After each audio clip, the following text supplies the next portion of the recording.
Good afternoon. Good afternoon, everyone. Colleagues, parents, friends, and especially the amazing graduating class of 2019. Congratulations.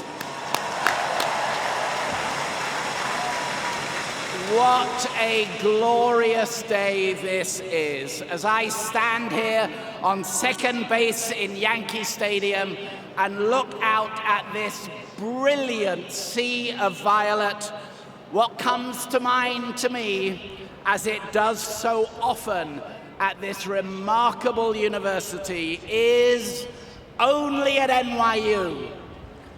So everyone, let me throw out the first pitch.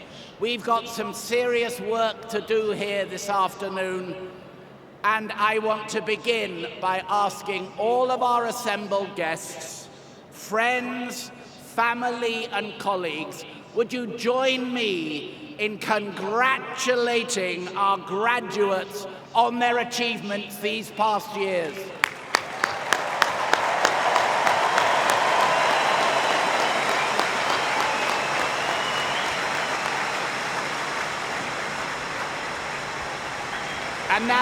And now, class of 2019. Class of 2019, you've not made it to this point on your own. You've had the love and the support of many. I'm now going to ask you all to rise, to turn round and try to make eye contact, try to see your loved ones. If you can't see your own loved ones, look at someone else's and thank them.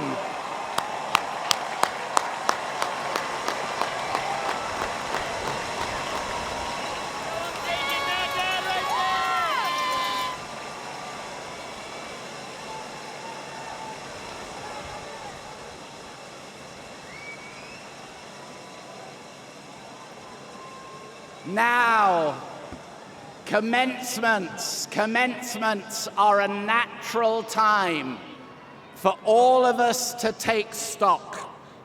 Leading up to today's ceremony, I've been thinking very much about the year 1969, which unbelievably to those of us who lived through it, is now 50 years ago. It was a transformative year for this country. From the Stonewall uprising that took place just a few blocks away from NYU's Washington Square campus, to the surging protests against the war in Vietnam, to the momentous Apollo 11 moon landing, 1969 marked a turning point in the trajectory of American history. And we will hear that word, trajectory, many times in my words. Here at NYU, 1969 was also a turning point, but not in a positive direction. Challenges, including New York City's nationally publicized high crime rate, those challenges included reduced federal support for higher education and increased competition for students. Those challenges caused NYU's costs to climb at the same time that enrollments started to drop sharply. The result was budget deficits so large that NYU's very survival was in question.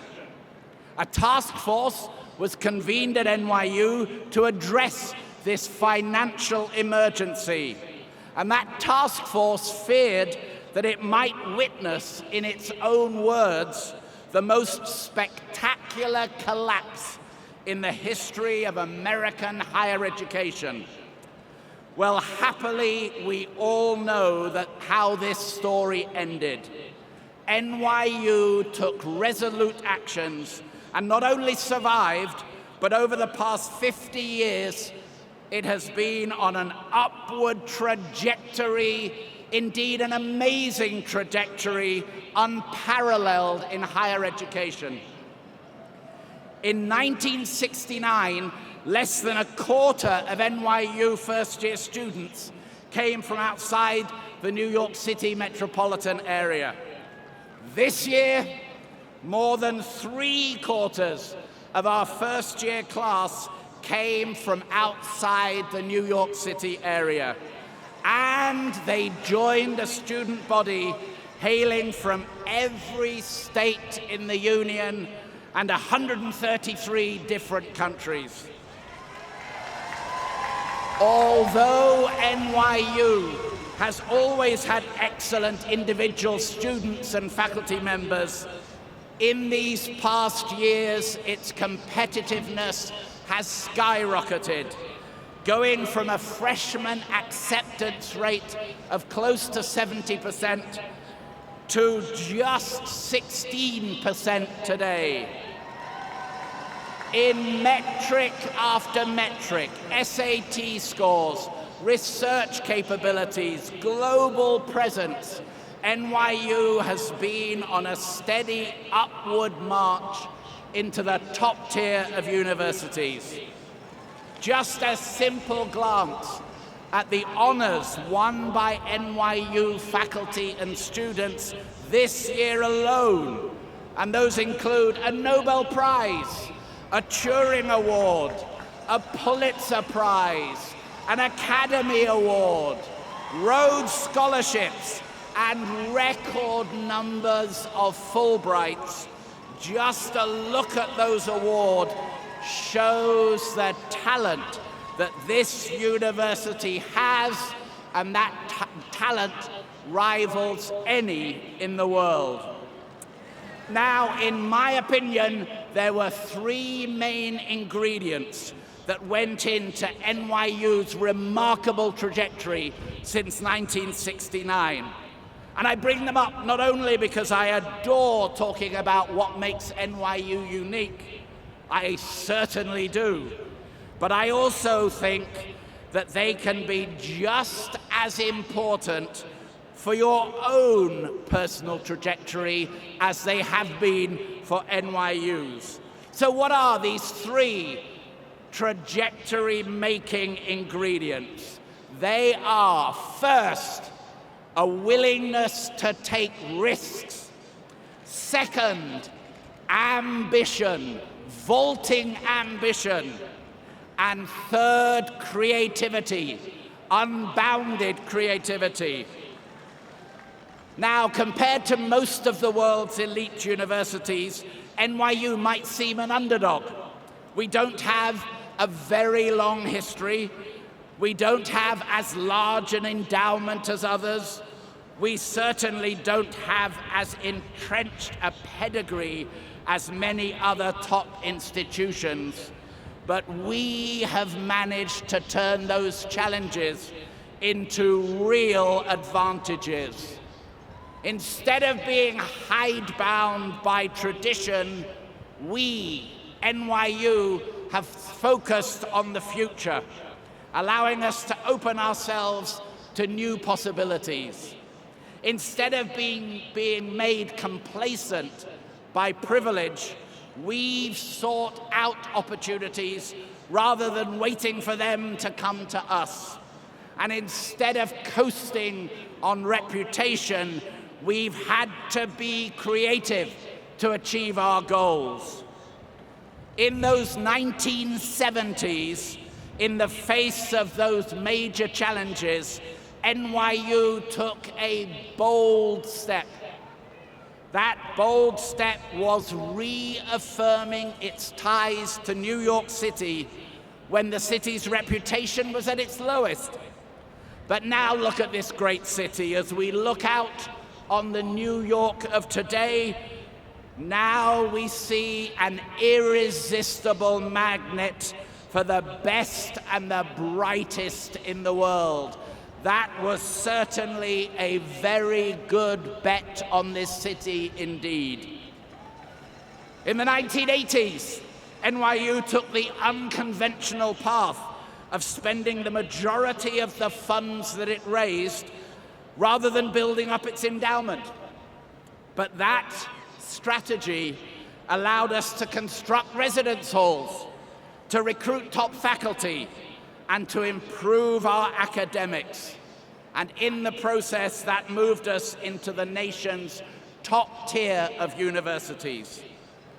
More recently, NYU has forged a unique global presence, an unparalleled network of sites and campuses worldwide that have allowed us to create new ways of teaching, learning, and researching across disciplines and indeed across borders alike.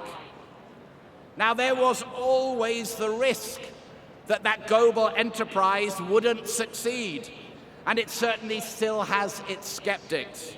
But NYU decided many decades ago that it is far better to build bridges to the world than to build walls against it.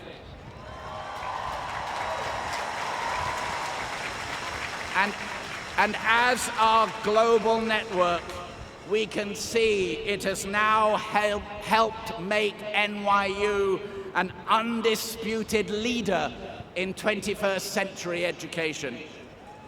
There are scores more examples, large and small, of how risk, ambition, and creativity have influenced NYU's trajectory. But this is commencement. The focus today is on you, our graduates. And so I want to ask, what about your own trajectory? Where do you want to be 50 years from now?